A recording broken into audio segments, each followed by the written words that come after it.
Mr. Lars Lönnback. You just arrived as new head of IOM mission in Moldova, and would like to talk a bit with you about the migration phenomenon in general, but also trying to give a more local perspective. Often migration is perceived in a negative way, especially due to brain drain factors. Could you please offer a general assessment on migration phenomenon, if to look at the mandate of the IOM and try to bring it in context of Moldovan challenges? We say that around 1 in 7 on the globe is in some kind of migration situation, either internally or across borders. A very big part of that is forced migration, and these cause very specific challenges, and I think that maybe that is the kind of migration that is most in the public sphere when you're looking at almost chaotic, uncontrollable migration flows. We've seen in the European region the very large amount of loss of life because of the very dangerous type of migration, the migration of desperation, as our previous general director used to call it. These are very disturbing types of migration that IOM is trying to work with the governments to try to tackle.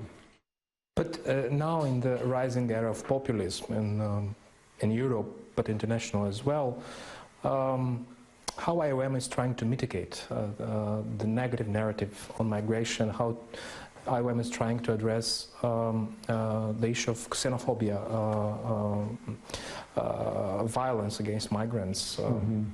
Yes, I think you're absolutely right. There has become a reaction to the big images around migration as being uncontrolled, let's say. At IOM we usually say that it is not a migration crisis, but rather a political crisis where the mechanisms of the European Union or multilateralism in general needs to take its responsibility and use the tools that are there at hand. So what can IOM do? You were asking that.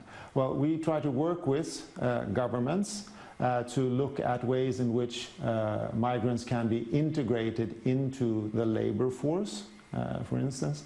We look at issues with regards to supporting the safety of migrants, because if you're looking at the Mediterranean, the primal issue to look at is saving lives, of course, and then taking care of the problem.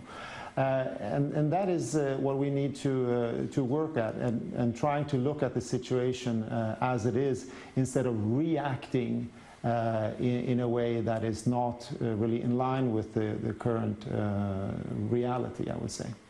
But let's try to zoom in to Moldova and talk about the phenomenon of migration from the local context. Remittances represent about a quarter of the GDP of Moldova. Usually they are directed to internal consumption. But what are the instruments that IOM here is trying to promote, to implement, to give more opportunities for diaspora abroad to channel their remittances in the more sustainable way in the economy?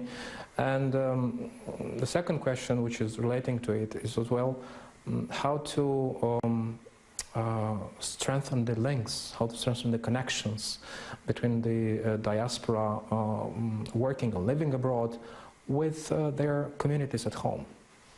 We have, together with the government, been looking at testing a number of business creation possibilities with regards to the remittances coming in. Over the last couple of years, we've been able, through these schemes, to produce a number of 1,240 businesses in Moldova, creating around 3,200 new jobs because of these efforts. Here we also have been working with the government to put in place financial literacy. We've up until now been able to target 11,000 persons in rural areas, enabling them to have more financial literacy, that is, access to banking services, access to more possibilities to invest remittances, and being more savvy with regards to the remittances and not only consuming.